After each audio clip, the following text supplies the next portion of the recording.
Okay. Welcome to the Speak on Stage Live podcast. And today, as always, we have a group of amazing people coming to join us.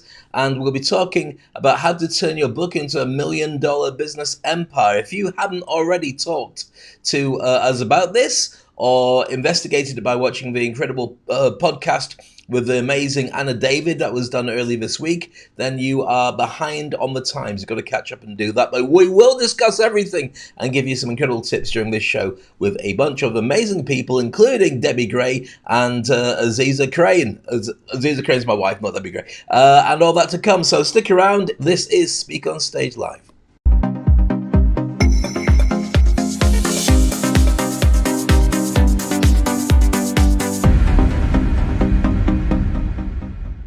And as if by magic, we are live, ladies and gentlemen. Nice to see you. People will arrive from out of nowhere. Simonetta's just on. Look at that. It's like she's been camping outside the house. Fantastic. Good to see you. And excellent to have you joining us.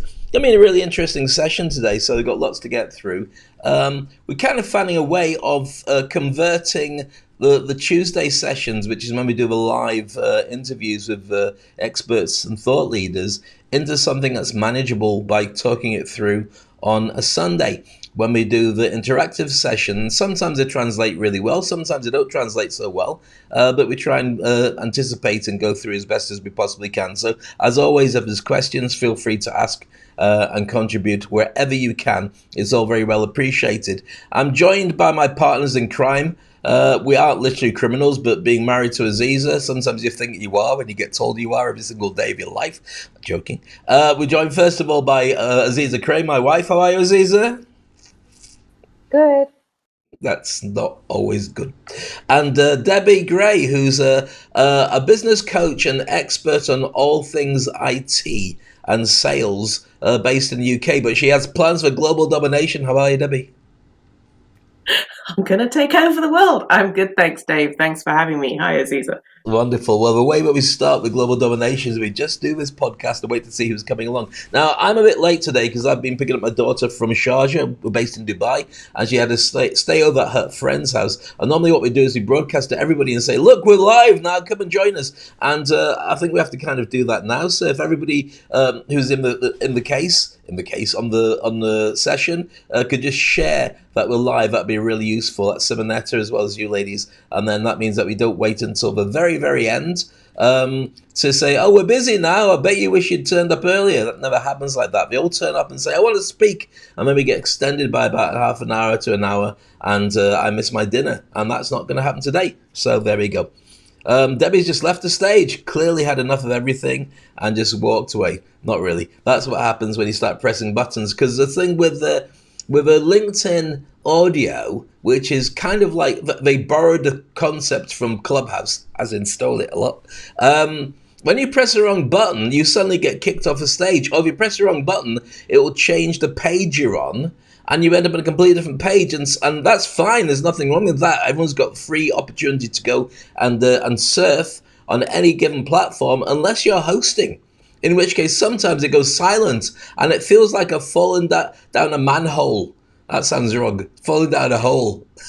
It's not male or female, and I gotta find my way back. So I've got to find all my links and click on the right one that puts me back into the room. And it's almost like you've tripped over and everyone's staring at you, and you say, you saw nothing. Nothing happened. Carry on.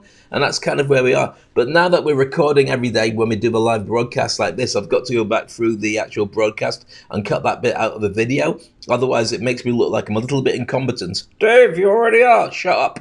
My show. Our show. Community show. So there we go. So, Debbie, how was your week this week? My week has been good, Dave. My week has been good. I've spent it with some quality people and it's been productive. So, yeah, a good week. How's yours been? I believe you had gigs this week. How were they? It was amazing, actually. To talk about the gigs I had this week is a real challenge because so many of them look, I'm really spoiled in the fact that when I talk about doing gigs, I'm also talking about doing global-sized events. So the big ones this week were JISEC, which is the cybersecurity event, the global cybersecurity event, which happened in Dubai, as also many of these events actually do happen in Dubai, and also at the same time the retail show. the retail summit, which is all about retail. So for me, it's like half an hour to an hour maximum I'm driving down the road to go to these events. But all the guests are from any part of the globe. And so when I was hosting at the retail show, I was doing a panel all about the future of HR relating to the hospitality industry and shopping and retail and all the rest of it. So my guests on stage were Kunal Wadhwani, who's one of the leading experts in the region, very well decorated and awarded gentleman who keeps winning prizes for the work he's done with a company called Choitrums. Choitrums is a really big regional supermarket where he's changed it from being where it was positioned before to being one of the high-end supermarkets with an amazing reputation for how they look after their staff. So he was a local person just like me. But then the two other people on the panel included Mary Homer. Mary Homer is the outgoing CEO of the White Company, who for 11 years was also managing director of Topshop International. And also a guy called Phil Lerney. Now, Phil runs a business where he coaches and manages organizations and individuals to teach them how to do better with well-being and getting over stress and sleeping better. And so he's working with a lot of big celebrities as well as working with big companies. So they've traveled from the UK. I traveled about half an hour up the road. I'm complaining about traffic, and I'm thinking, you have no idea, Dave, how global these events really are. So I feel incredibly privileged with that. The other event was JISEC. And I say the other event, that was a big one that had 3 days hosting. And so we had these international companies who are startups from right across the world. About 100 of them, about 30 a day, 30 plus a day, who were going up doing 3-minute presentations in front of judges who were then critiquing over a 2-minute period asking questions and then vetting them to go through to the finals, which is on the third day. So we went through all these different companies. And they're all global, and they're all talking about their revenue. Oh yeah, first year we didn't do very well. We only made about like $500,000, but this year we're looking to make $50 million. I don't know, this kind of conversation. And then we did the final part of it on a big live TV stage. Now, here's the thing I want to share with you guys, because I'm incredibly grateful to have had that opportunity, and I'm really blessed to be doing this in Dubai. But when it came to the organization of the actual event, what happened is I said, right, Dave, so we're going to do it in this different room. I walked through and the room looks incredible. And I said, right, okay, you've got the list of everybody. Just go do your thing. Put this headset on. So I've got a feed into my ears of the TV producer person. And I've got to make it happen live with all the judges. Now, when I'm running it in just a normal room, if the judges want to ask an extra question or two, I'll go, yeah, fine. Because they're all big hitters. They're all successful people from billion-dollar companies or almost there. But this time I had to give them 2 minutes. So I had to step in and say, right, you've done your 2 minutes of questions, judges. I'm going to stop you there. Next contestant. And the judges got really angry and some of them wouldn't talk to me afterwards. So you've got all these things that are going on behind the scenes, in front of the scenes and in front of camera. And I've got to say, I loved it. I love the challenge. I love getting it right. I love getting it wrong. I love the thrill of doing live events. And so that's basically what I did this week. And so on Friday, I was doing all the paperwork to catch up on all the things I didn't do this week. And on Saturday, I just lay on the floor and didn't talk to anybody until the football came on. And then I still didn't talk to anybody. I just watched football. So you did ask. That was my week. It actually sounds amazing. And the fact that you are in all these global events and then considering them just to be round your neighborhood, you're mingling with some strong people. Great week. Well done. Thank you. And here's the thing I want to say to everybody who's in the group. It's so nice to see everybody arriving as well, is I'm nothing special. I'm just very good at doing live gigs. I've done it for a long time. I'm not scared to be on a microphone, but I do lots of different events all the time. But here's the thing I wanted to share with everybody. You could be doing it representing your industry, your company, your organization, being on a panel at the very least, or giving a mini keynote or something at these events. You don't have to be me. Every single person who's in this group at some point should consider stepping up their profile and their branding and getting an opportunity to speak. So that's my final lesson. Okay, Today's session, it's great to see the room filling up. Everybody's just arrived, by the way. Can I ask you to make sure that you have shared that we're going live to your audience on LinkedIn? Therefore, we can get more people to join us before we've been running for an hour, because we do actually want to finish at some point, because I've been told by my wife it's spring cleaning. I didn't even know it was spring, but there we go, summer cleaning. So we want to make sure that we get all that stuff out and get people on to join us as early as possible, because everybody who arrives suddenly wants to speak and they're going to go, no, just stop, leave us, stop it. So feel free to share that, then be with us all the way through. Today's session is a subject very close to my heart, and I think it should be for many other people. It's called How to Turn Your Book into a $1 million business empire in easy steps. And I know for many people who are listening to this, they're thinking, well, it doesn't sound like very easy steps, Dave. And I want to share with you exactly what it is about. I'm going to be sharing with you a couple of tips that you can use for getting the benefit of that whole thing I've been talking about and why it makes a big difference. I mentioned earlier that the interview I did with Anna David should highlight stuff. She works with very successful businesses who boost themselves to a higher level because they have a book. The CEO or the team or her team writes a book, but that allows it to travel to places that normally your business can't do. You get a book, position yourself as an expert in your industry, and suddenly lots of people want to work with you, and that's the whole point. So we'll be inviting you to come on stage and answer tons of questions, and with permission of my panel guests or my panel bosses, I think it's time for me to just share what the actual tips are before we open it up to the floor to jump on and start talking to us. Is that okay with everybody? Thumbs up, Debbie or Debbie? By all means, please go ahead. I'm excited. Can't wait to hear what tips you have to offer. Fantastic. Aziza, is that all right by you? Silence, I'll take that as a yes. Okay. Yes, Okay. Okay.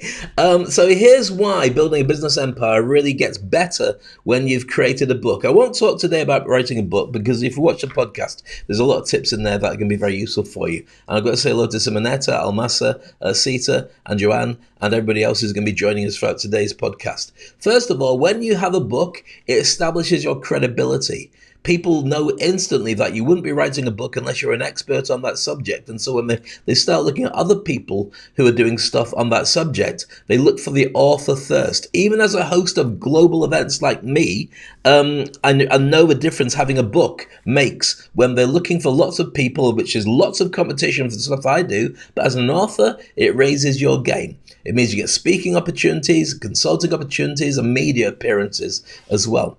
Then your book expands your reach. You can get out to more places without you having to get there. You can put it out through booksellers or put it online, get it on Amazon, but you can reach a global audience. It's not necessarily that you reach them by getting stuff on their desk. What you're really after is that when people find out you exist and they search for you, then they can find lots of stuff on your omni-channel, which means your social media, on YouTube, lots of evidence that you are the person that we should be working with. Also, book number 3 generates passive earnings. So that's not the only thing you look at, but it can do lots of stuff with you to make extra money. So people buying your book or buying your courses or your podcast or any of that, it really does open up a whole stream of revenue that might not have existed before the book was there. Number 4, it enhances your visibility and influence. It positions you as an influencer. We've already said as an expert. That's not necessarily something. And if you're not influencing people, influencing means that you know your stuff, but people are paying attention and hanging on to your every word. Nowadays, a lot of businesses and organizations aren't even considering doing normal advertising. They're just looking for the influencers that cover their subject, who've got a big audience that have already been cultivated, and they just sponsor them as brand ambassadors and sponsor their shows or their books or whatever it is. So it's a really interesting way to be able to do that. Number 5, marketing your leverage. So you've got your book, and that can also, as I mentioned just slightly earlier, leverage the other products and services that you have. You may have a course. You may have retreats that you do. You may be coaching and mentoring people individually. That book means that people turn around, and while you're not there, they can read the book, or even better, just hold on to the book, have a skim through, and say, yeah, this is a person I want to deal with. They know exactly what they're talking about. Number 6, networking opportunities. Once you've got a book, you can reach out to people just by sending it to them. Leaders, potential collaborators, when you're a guest on podcasts, people can then turn around and say, "Oh, yeah, I've got the details of your book. I really like the way you think." It's just easier to do stuff than that. Number 7, long-term brand building. Those people who do get remembered long-term have usually got a book to their name, whether they write it themselves or sadly written about them long after they've gone. A book means that people will remember. We're living in a time when everything's digital, so as soon as you switch off the internet and switch it back on again, something else pops up on our social media feed or our news feed. A book stays for a very long time, and it also gets looked after very well by Google, if Google's still here. Certainly ChatGPT and Perplexity will be very good ways to be able to have that credibility because you're an author of a book.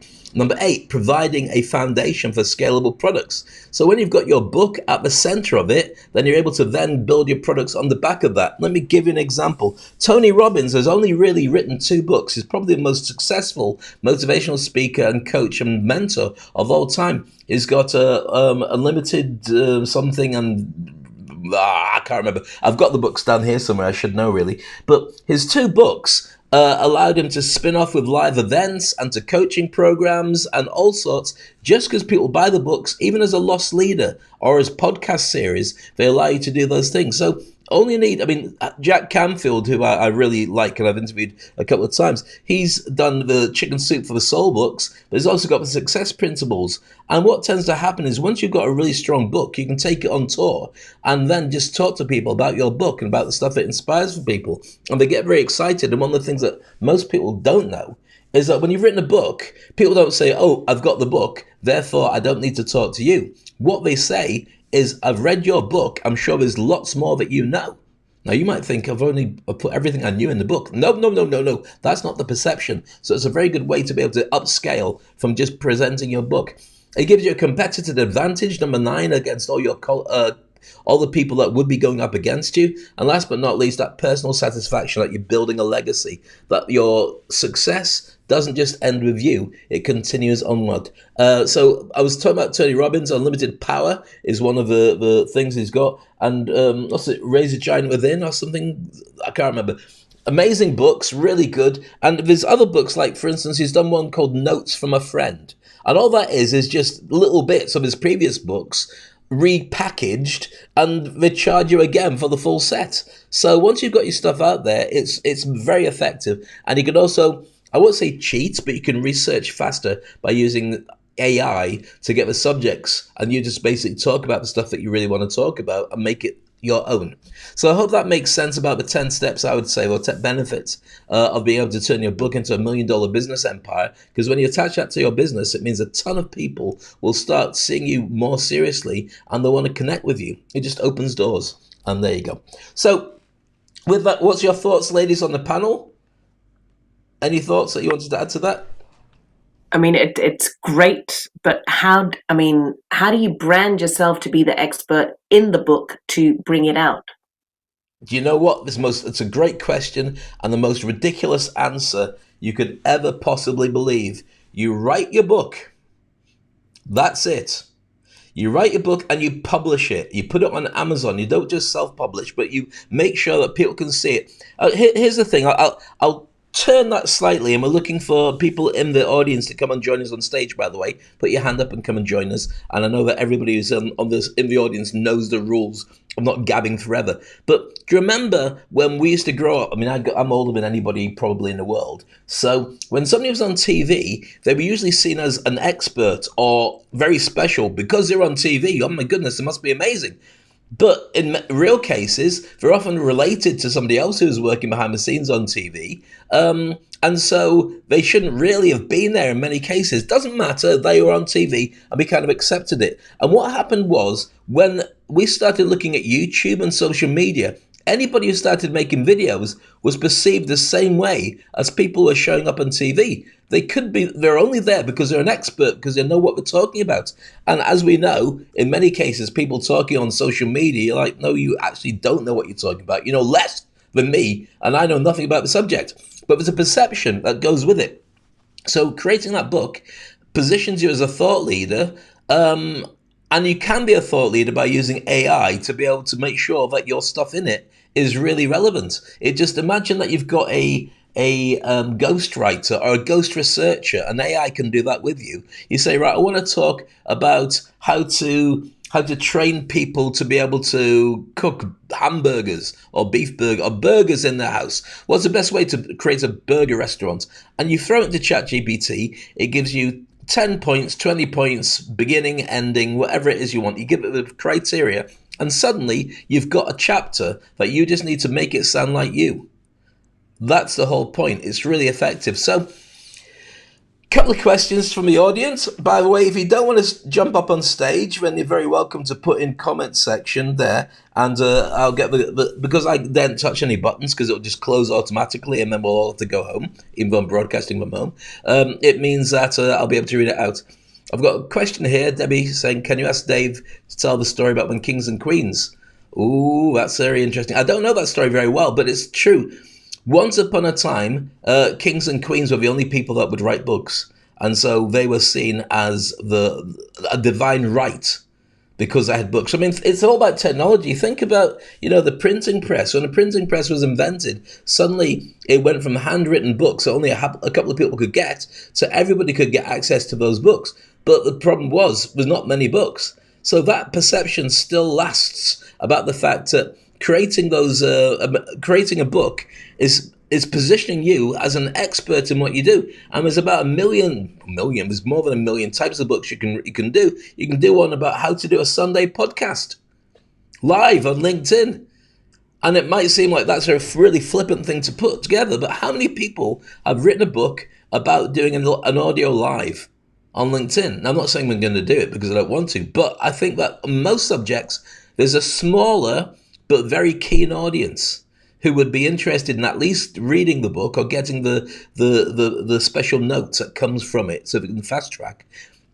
Remember what you're doing. There's certain things that sell, and you can sell because, and this is for any product you put onto the market, give people more love, give people more happiness, give people more money, and give people the chance to live longer. Any of those things are at the heart of everything that people buy or buys. Okay, well, just to say, Joanne actually sent that question in. She'd asked me to forward it. Yeah, because she's currently on a train to Castle Kilkenny. Hey, Joanne, enjoy yourself with your lovely crew today. But can you just please repeat, give people more love, give people more... Yeah, I'll take that in a moment. So there's 4 things that are at the heart of all products and all stuff. And I might be wrong, it might be 5 things, but I'm sharing 4 with you today. People will pay for stuff that gives them more love, gives them more happiness, more money, and a longer life. Now that means health as well. Longer life means health. So it doesn't just cover that. But they're the categories that everything's under. So if you say, I will give you more of this, people will say, okay, take my money. Now, I just want to push back on something. So Joanne's not speaking because she's on a train to Castle Kilkenny. That sounds like you're on a mission to the bottom of a pint glass. Now, I'm thinking that she's maybe actually traveling somewhere and she's on a train and she's actually going to Castle Kilkenny. But Kilkenny is actually one of my favourite bits. So I'm not sure, but I'll give her the benefit of a doubt. But only because I know her. So there we go. No, she is actually with her daughter and a friend traveling to Castle Kilkenny for the day. So yes, wishing them a brilliant day. And Dave, true to form, she is having breakfast. She is eating whilst listening to the show. Well, she is. It's a comfort zone, because here's the thing, though. You've got to be very careful, Joanne, because sometimes there's something that comes up that makes you angry, it makes you laugh, and you'll end up decorating the person in front of you on the train. So make sure that while you're listening to it, you're looking at the window or looking out the window at Castle Kilkenny. I don't believe it for a second. You've got to take pictures and send us pictures, by the way. In fact, take a picture and post it into the comment section on this particular thing to prove that you are doing what you say you're doing, rather than you're necking Kilkenny because they've got a special breakfast deal at the pub round the corner. Not that I'm not trying to cast aspersions on you. I know you'd never lie to us about anything, but if it was me and I said that, Aziza would say, okay, let's just check to see where you are right now. Can anybody verify my husband is not drinking? To which the answer is nobody. I'd do it alone in the car. Not in the car, obviously, for reasons. So there we go. We're very quiet today. I don't know why we're so quiet. Is it some kind of public holiday? Or have I offended everybody straight away? That's often the challenge that comes from it. But there we go. No, you know how it works. Everybody starts to pick up towards the end. But yeah, talking of books, how is your book coming along? Well, I'll tell you what, where we are with the book. It's all completed. I've got a really interesting version of it that I'm fascinated to see what I can do with, and that's to be interactive with the book live. I will say no more about that, but it's an interesting thing to do with AI. But here's the thing that I think is an amazing business model that I learned from my dear friend Jeff Smith, who's a top best-selling author and great speaker. He said that when you've got a book and it's for a specific industry or for various industries, leave 2 pages empty inside the book for print runs. Because when you go to speak at a company or an event, you can turn around and say to the organization, would you like to get your CEO to give a preface inside the book? And we'll get a load of them printed and given out to everybody and do a book signing.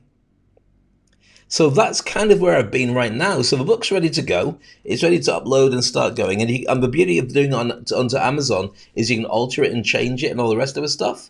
But it's a really effective way of growing that market. So I'm very, very excited by that. Does that explain where I am and why I've been busy?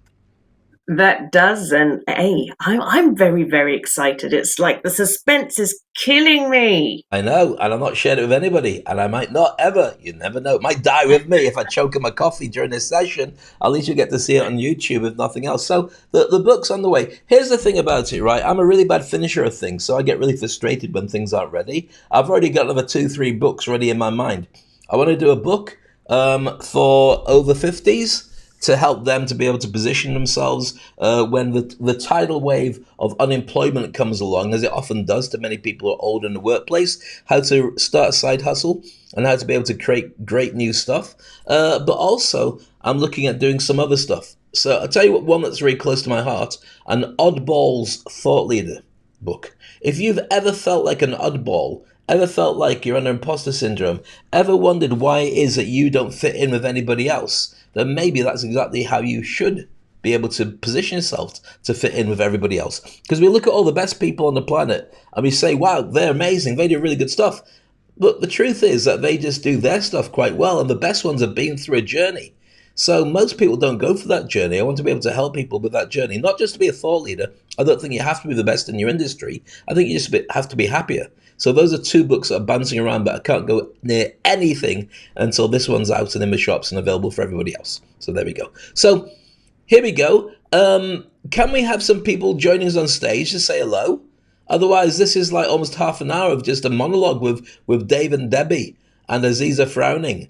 So anybody want to share their thoughts? Anybody want to ask a question about writing a book, about how long it takes, what you put in it, all the challenges that go into it? And I will share those things with you right now for free because it matters. So Sita, oh well, Matt, look at that. See, you're asking a question. Who wants a book? Me. Let's get Sita on first, and I'll Massa afterwards. And I'll Massa, make sure you've not got that dodgy cable on your phone, because then it's difficult to hear what you're saying. Hello to Sita Sahu.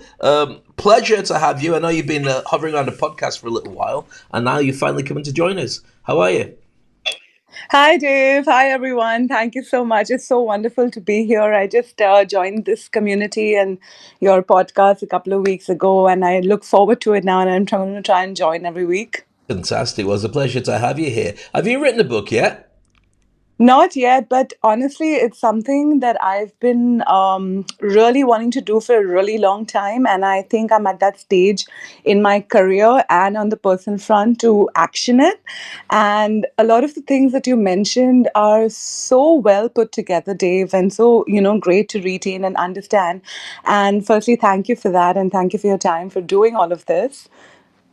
Well, it's my pleasure. In fact, one of the things that we've been looking to do over the summer is I'm going to be working with a handful of people to be able to get them across the finishing line on what their challenges would be, whether it's writing a book, creating a podcast, speaking on stages, getting more confidence. So if you're interested in that in particular, that's something that we're going to be concentrating on to help people during the summer. So that should be another conversation we have after this anyway.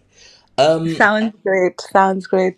So my question is, Mm, for like people who are at the point that I'm at, you have content, you have experience, and you're kind of looking at putting it all together in a tangible format of a book. mhm.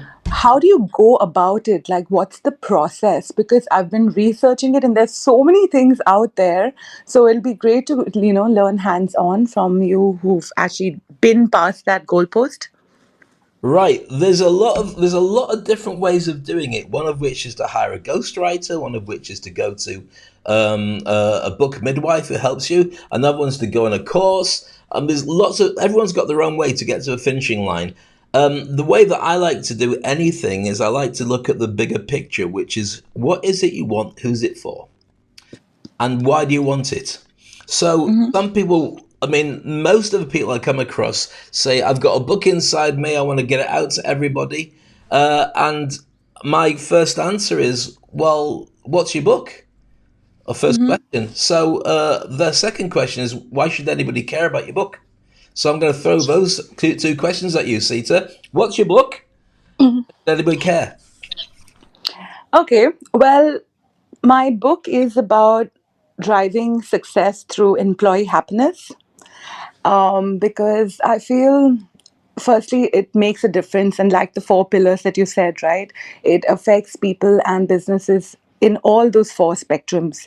Secondly, it's something that's so underrated and so misunderstood. Like, everyone thinks employee happiness is well being and team building and free lunches and a day off. However, it's not, right? It affects the bottom line of a company. It drives profitability and increases ROI for a business, because that's where, the commercial angle of it comes in. It's not just well-being. It's not just ticking off a checkbox or 10% KPI, which is on their, entire KRA system, but it's actually tangible benefits to a business, and it's great benefits to an employee. And people work for so many hours a day, so many years of their life, and they need to be happy doing it. And when they're happy and productive, the output that they have is so amazing for a company. And it's very few forward thinking leaders that actually understand and recognize that. So my goal is to help people understand, whatever level of organization they're at, how they can actually drive business results to their company by investing in their people. So Okay, so I love the basic premise of it, but I'm going to ask you, who is your avatar? Who's going to buy it? what I look at right now, it could be anyone from a small business owner, someone who's starting out a company, to a CEO of a multinational organization. It's about just educating people and giving them helpful, tangible tips on how to get about it. And so basically, it would be from an employer point of view, but I would also have an angle on it from an employee point of view. So it would be double edged. So it would also help people who are working and people who are employing. Okay, so that's two different sorts of people. That would really be two different versions of the book. Because if you're looking to help, think about the title. A title has to be everything. So my book Hmm. is called The Thought Leader's Playbook. It's not called Hmm. The Industry Icon.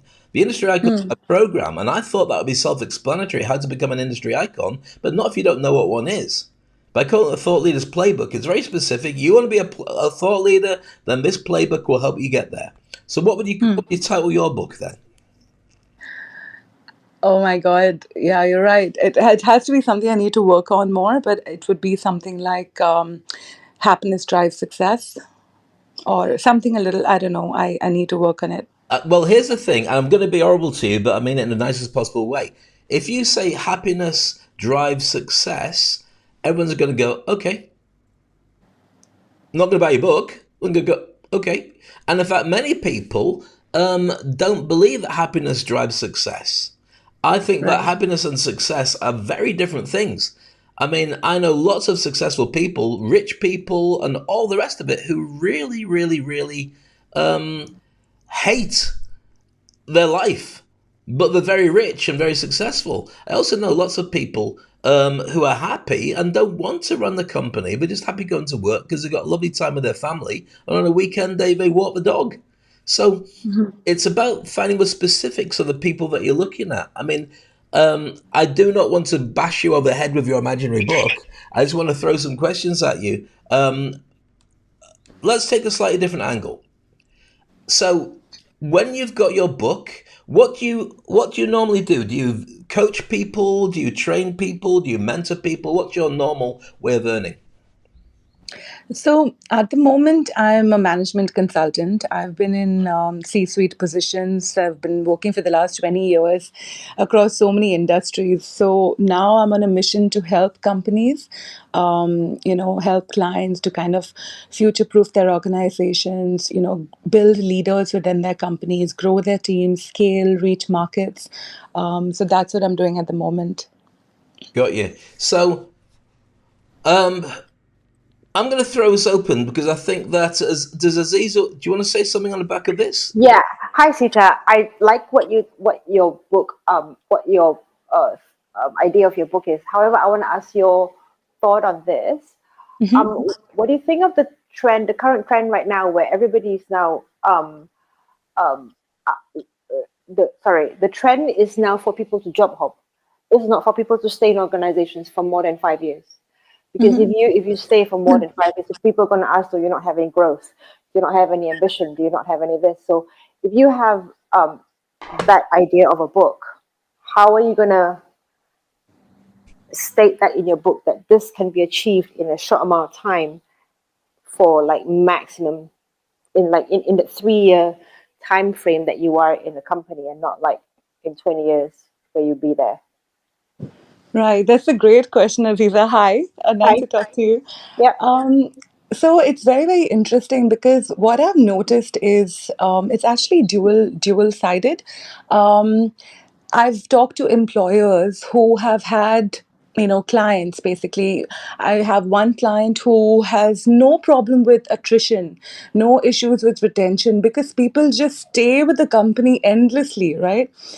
On the other hand, I have another client who has staff leaving within the first 6 months, and they have one-fourth of their workforce just leaving all the time, which is such an issue which I'm helping them through because it affects, resources and teams and company and other staff and on so many different levels, right? So I actually don't feel that there is any kind of cap on the number of time from an employee point of view of how long you must stay with the company. You can stay with the company for 20 years, because that shows that the company is actually making you happy, it's investing into you. However, within those 20 years, you do need to move. You do need to get promoted, you do need to grow, because if you're stagnating within a company or within a certain role and you're not moving up, you're not contributing more, you're not learning, you're not giving yourself an opportunity to grow, you should definitely do something else. Yep. So I believe that it's actually not limited to the number of years that you're with the company, but it really is about how you grow within that company or within other companies. But the reason why staff leave that's something which is very important because most people, especially in this part of the world, they're leaving for like 1,000 dirhams more, Yeah. and there are leaders or company owners who or managers who have a very manager mentality. They're not leaders, they're not coaches. So they're like, oh, you know what, fire this guy and get someone else on. However, the way that affects the company, the team, it's something it's not understood. So it is a two-way street, and I do believe that it's all about growth. It's having a growth mindset and investing in yourself, investing in your employees to have those opportunities. It's I fascinating hope that to say answers your that. question. Sorry, Aziza, over to you. That sounds good. That should be part of your book as well. Yeah, I was going to say that that is a major problem that many people don't realize needs to be addressed. The idea that you should be hopping every 2 to 3 years. How do you build a career? using different organizations to flesh together your CV. That's a very interesting one that most people won't be able to consider, and nobody's going to put that out into the market who runs an organization unless they are management coaches. It's the sort of thing that maybe Monster or Bait.com might bring out because they want to have that, but they ideally want to sell you into a company that you stay with for a long time because then they get revenue from that, but don't really want to put you back into the market. But I think that we're getting more and more people in that situation.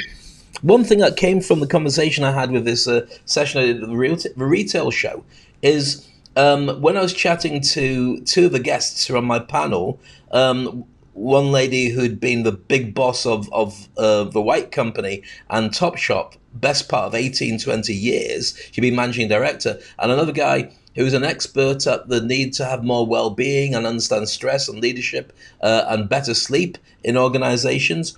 Is when I said that you're coming to Dubai now to talk about why those things are so important that we talked about before, I said to them, you're working in a place where most people have got a visa to work under an organization. And even though you can move to different companies, economically, everything's attached to your visa. So because your school fees and all the rest of it have to be paid for a bank account that relates to the visa, we got to register it all.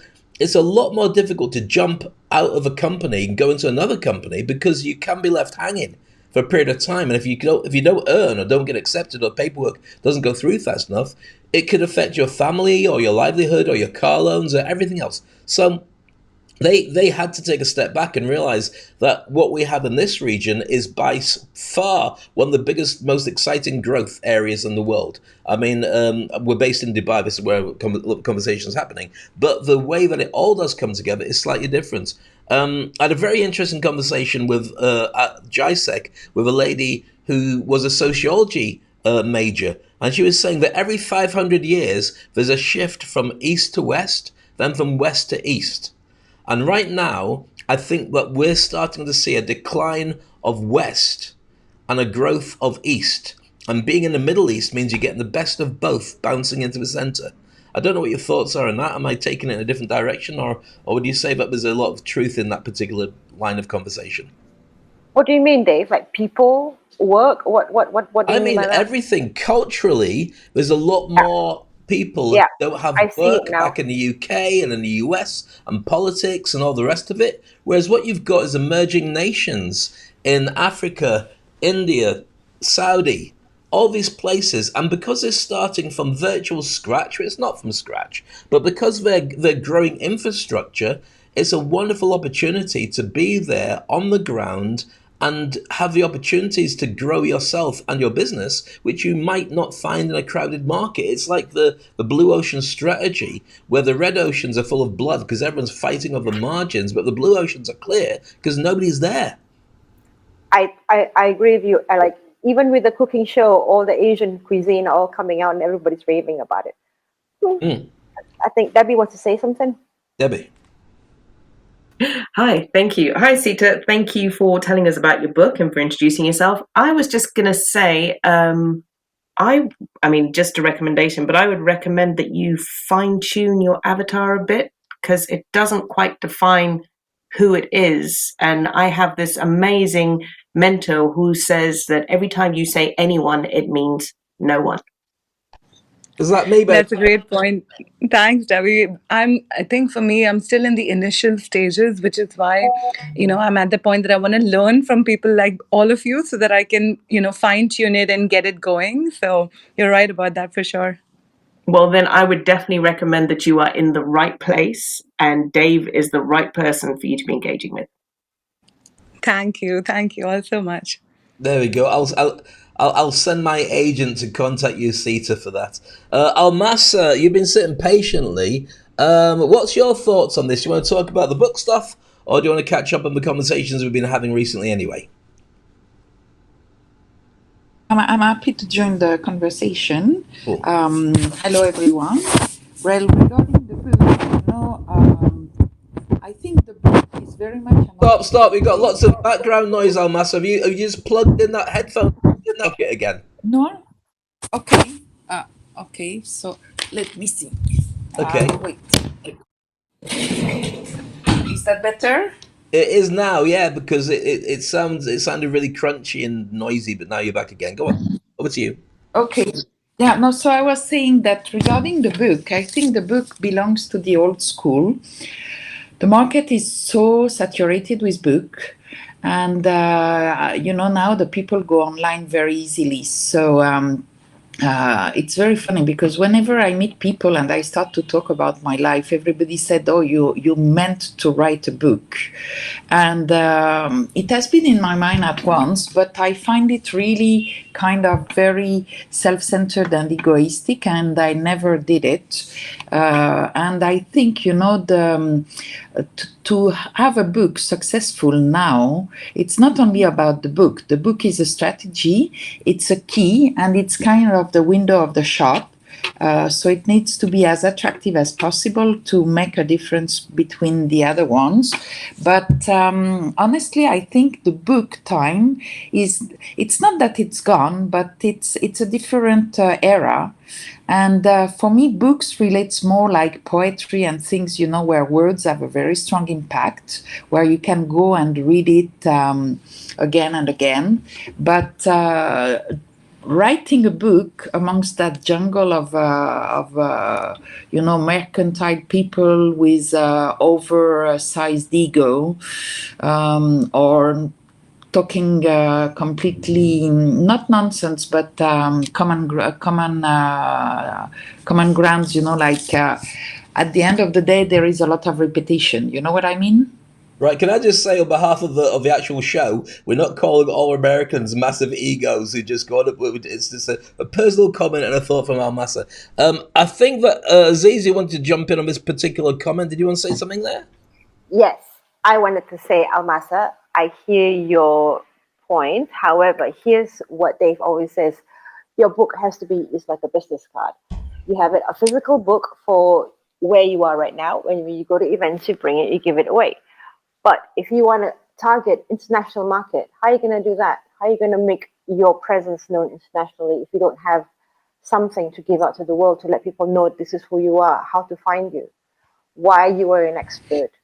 It's not about an ego. It's about your business card. If you don't have anything online about you, who in the world will able to? How can they find you if you're not out there?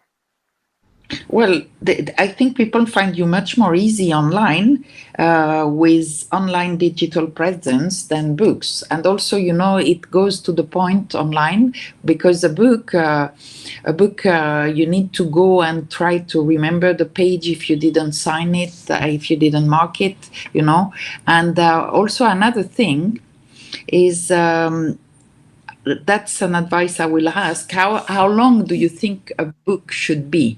Like, what is the average number of page for a book to be successful?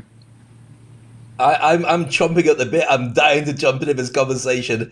Right, let's start off with the point that Aziza made. That don't think of your book as a book. Think of it as a business card, a very sophisticated business card that shows people whether they read the book or not that you're at a certain level. Also, the fact that everyone's got business cards, so I should stop making one so I can stand out. No. No, no, no, no. How are going to people know how to track you and find you if you haven't got some kind of way of relating? As for the digital side, yes, you're right. The business has become more sophisticated. A book isn't as impactful as it might have been before, but your book is not just a book. A book is a centerpiece, evidence of your online impact. So your book should relate to your social media thoughts and positioning. It should relate to your speaking. It should relate to your podcast. It should relate to your courses. It should relate to your community. The book is a centerpiece that everyone can get accessible to, whether they read it physically, whether they have a digital version or not. As for keeping the tabs in the book, I mean, I don't buy books very often now, unless they're from friends of mine. I put them on my Kindle. My Kindle very easily remembers which page I was on because it's a digital version of the book. Mm-hmm.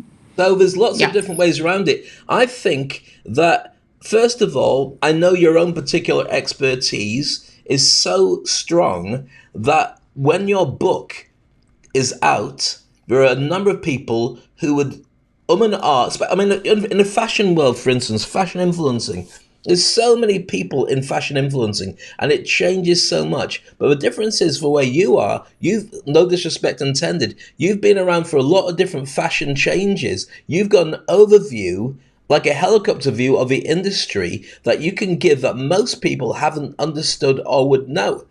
Now, it's one thing to turn up and say, I know more than you, but in a very egotistic driven business, which a fashion world is, it's really hard to convince somebody. But if you've got a physical book that says, this is how you launch your products and get to be, you know, an expert in fashion, blah, blah, blah. I'm just paraphrasing the kind of title you could make there. There'll be a ton of people who would see you as an elder statesman in the industry because the evidence is there. Most of them will never write books until they retire from the industry. So I think that, you see, I was like you in this thought, by the way, Almasa. I thought there's books everywhere and everyone I meet's got a blooming book. Why should I bother? Then I realized that during the pandemic, there was a reinvention of the way that people have an impact.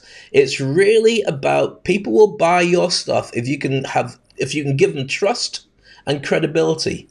If they can trust you and you've got proof that you exist.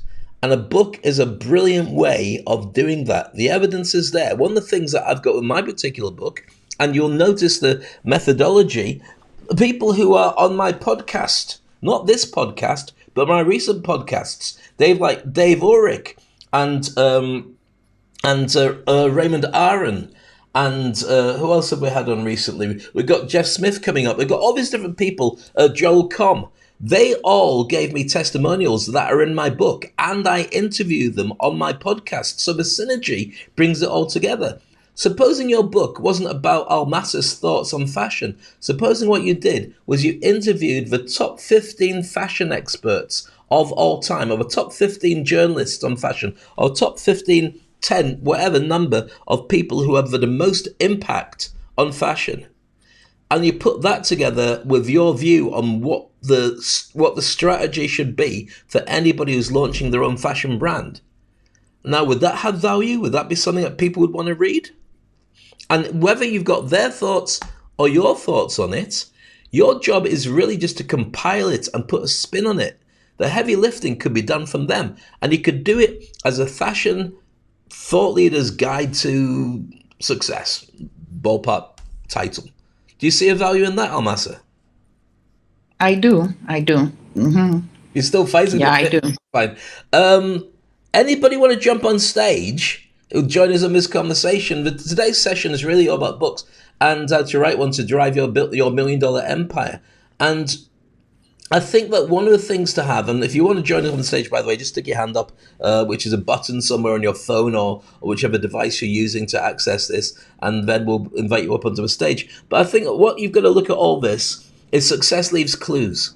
And so sometimes we will go against it and say, you know what, it's not the way I want to do it. But you've got to look at the people who are doing it and say, what do they do? If I reverse engineer their success, what things have they got that position them there? And sometimes a book is in the center of it. Sometimes, not always. Debbie, you want to say something? I was just going to ask, so when somebody's compiling a book, because the books that we've been referring to have been like personal to owner. Sorry, hi, Almasa, great to have you on here.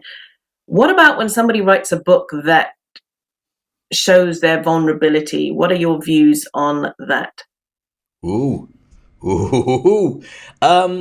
My thoughts on it is you should be vulnerable. I think nowadays you've got a different world. I think the pandemic's really made it like that as well. That people want to see an honest human being, warts and all. They don't want to see superheroes who are just at the top of their game, who have no flaws and have no... I think people want to read about the good, the bad and the ugly of what your experience and your journey is, because that allows them to identify with you and your journey. It means that they shouldn't feel so bad about what they're doing, where they are, because you went through it. So I think it's really important to tell people and be honest about it. Now, here's a double-edged sword that goes with this. If you tell people too much about the bad stuff and about the weakness and the challenges, people might not want to buy from you.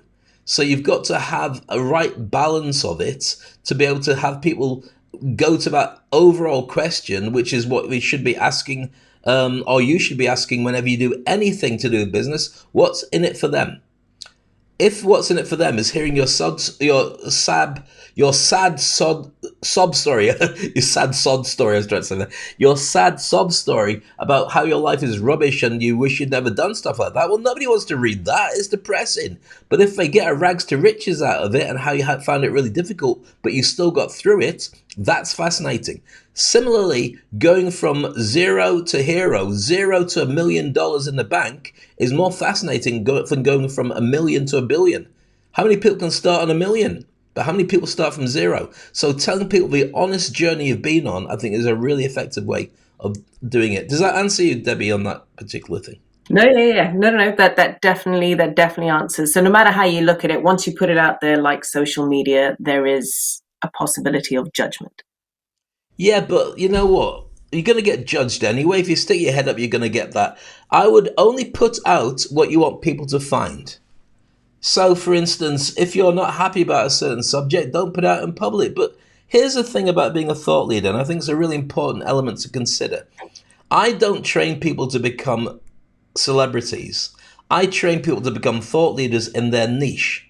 Why? Because when you are really good at doing something and people can learn from you and make money and more success, they don't really care about you. They care about what it means for them.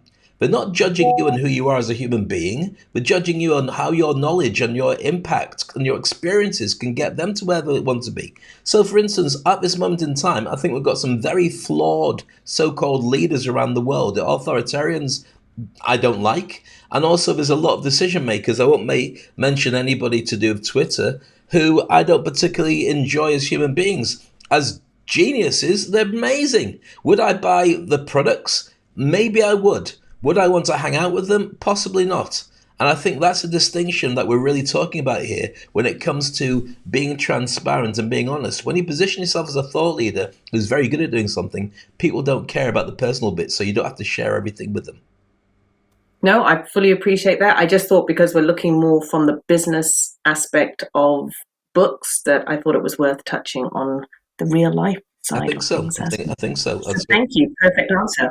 That's very kind of you to say so. I've got plenty more answers where they came from. As you know, Dave won't shut up. 5 minutes to go. If you've got a question in the audience, feel free to stick your hand up or type it into the comments section. I will be dropping into this, by the way, the link to listen to the full broadcast, because I record this now and I take a little bit of editing to make me sound better.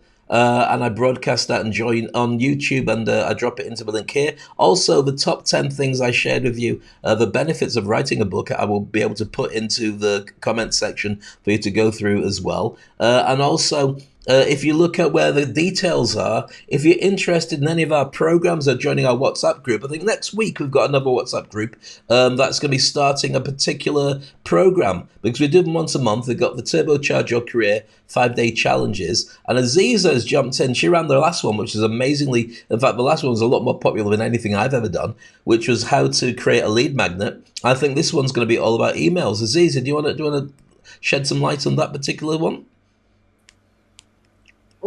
Yeah, how to create your welcome email sequence following your lead magnet that you've created last month. Short and sweet. So there you go. That 5-day challenge. If you're wondering how to get onto that so you can learn, then just go to our details section on this particular post on LinkedIn, and you'll see the link for the 5-day challenge. It's not highlighted because I think they block you highlighting stuff when it's put into the details. Just cut and paste it and drop it in to your URL at the top of your browser, and then just apply to join. And as long as you don't look like a psychopath or even a psychopath, I'll probably let you in which case you're very welcome to join the group. We've got about 400 people in that group, and that includes royals, millionaires, big hitters, and so some amazing people. Many of the people in this group now are already in that group, which is fantastic. And I love the challenges. I love the fact that we get a lot out of everybody. I bumped into a number of people at the JISEC event, and I said to them, have you considered joining our WhatsApp group? And they said, I'm already in. I said, well, I've not seen you say anything. So no, I read everything.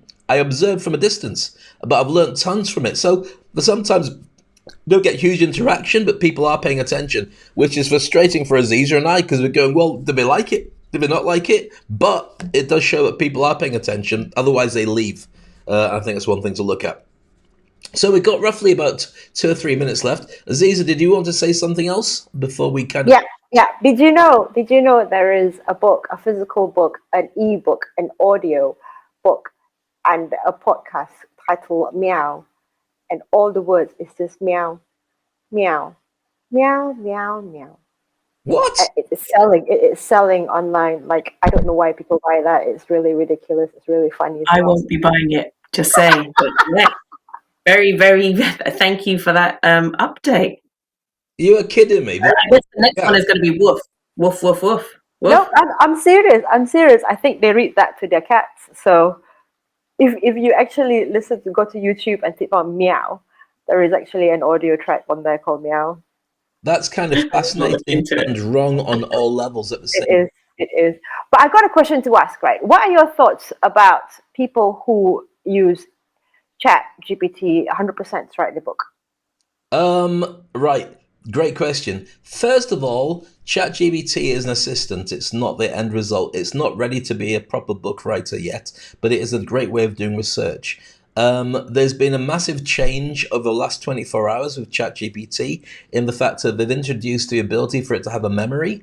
So therefore, when you start teaching it and coaching it and prompting it to do certain things, you don't have to reproduce that same prompt every time. It remembers what it is you're doing. So there's a very good chance that it will get closer and closer to being able to reproduce your own particular style.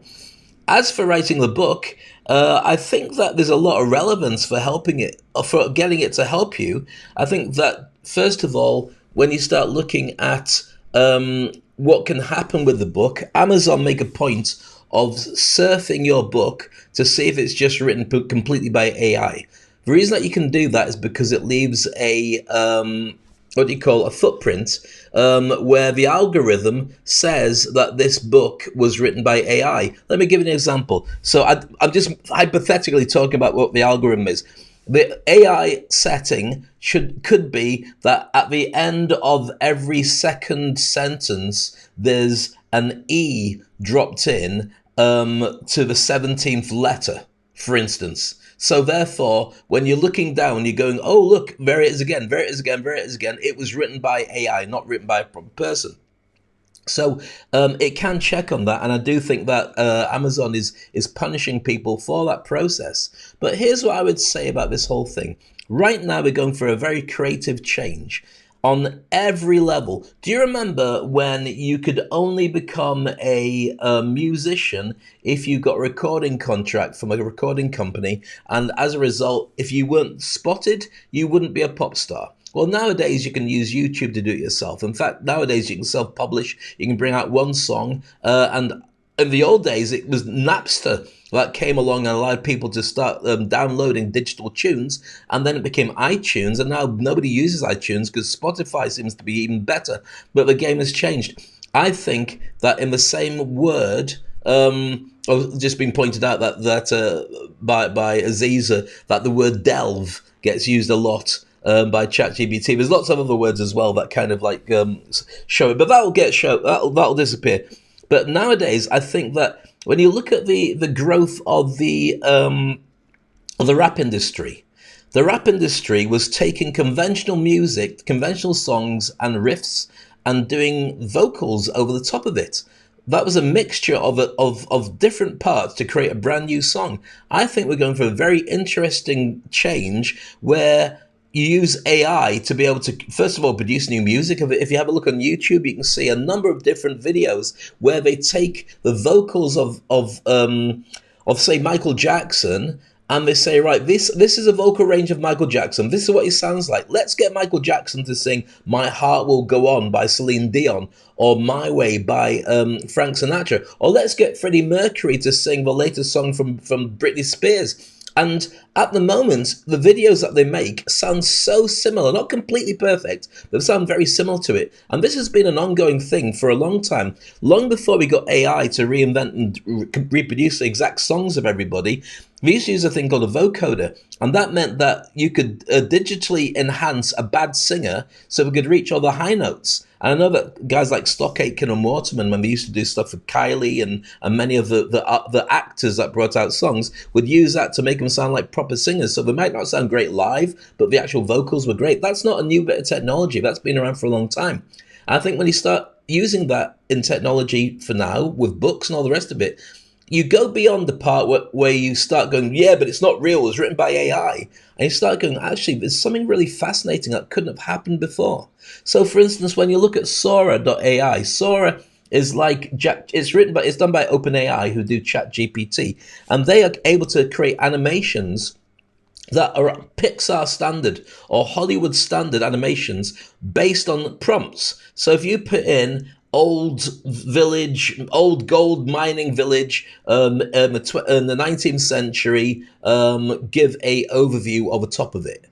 And you've got these incredible videos that it's creating. And if you go to Sora, SORA.ai, I think it is, you'll see this stuff. What this allows us to have is a whole new way of creating content that didn't exist before. And the smart practitioners will start playing with it and start mending and blending all these things. One of the biggest albums of this year is from Beyonce, who's done, what's it called? Is it Cowboy something? Can't remember what it's called. But it's an incredible album where she's gone and done some country and western stuff. And people are going, oh my goodness, that's, how can you have a black artist doing country and western? Well, they're not all that different, but when you do add different elements together, you've got a brand new genre. And I think that rather than spin out our dummies and going, oh, AI, it's not the same, everyone should start integrating it into what they do and creating a brand new function. And I think that this is a Wild West. I think those who do dare will get the best results. So rather than shying away and saying, I refuse to do that, that's not for purists, I think everyone should get their fingers dirty, get straight into it and saying, right, this is going to help me to research. This is going to help me to spell check. This is going to help me to reach more people because it will give me marketing. This will help me to write emails that will be a nurturing sequence. This will help me to do visuals so I can have a picture for the cover of my book. And suddenly, a one-person business can become a really successful one. I'm going to finish on this site on this particular rant before I go to everybody on the panel to give their spin on it. But I remember watching, it was either a panel I was hosting or something I was watching on YouTube, where they said the original billion-dollar companies had to have 20,000 staff. And then billion-dollar companies were down to 200 staff. And then billion-dollar companies, when you look at what happened with WhatsApp, or Instagram, I can't remember, I think it's WhatsApp, that had 13 staff for $1 billion company. It sold for like $4 billion. But now they say the next $1 billion company is only going to have 3 staff. 3 staff plus AI. Now that's the change we're looking at. And anybody who says, no, it should be done the old way, good luck. But you don't need to be. Rant over. So there we are. We've jumped into how to turn your book into $1 million business empire in easy steps. We will return to this conversation. I hope it's been useful for everybody. Let's go for our panel and get their thoughts on it. And also, before we leave, I want to thank everybody who's been in the audience as well, who didn't jump up and join, usually because in the bottle of a can of Kilkenny, saying that they're on the way on a train. You're trying to kid.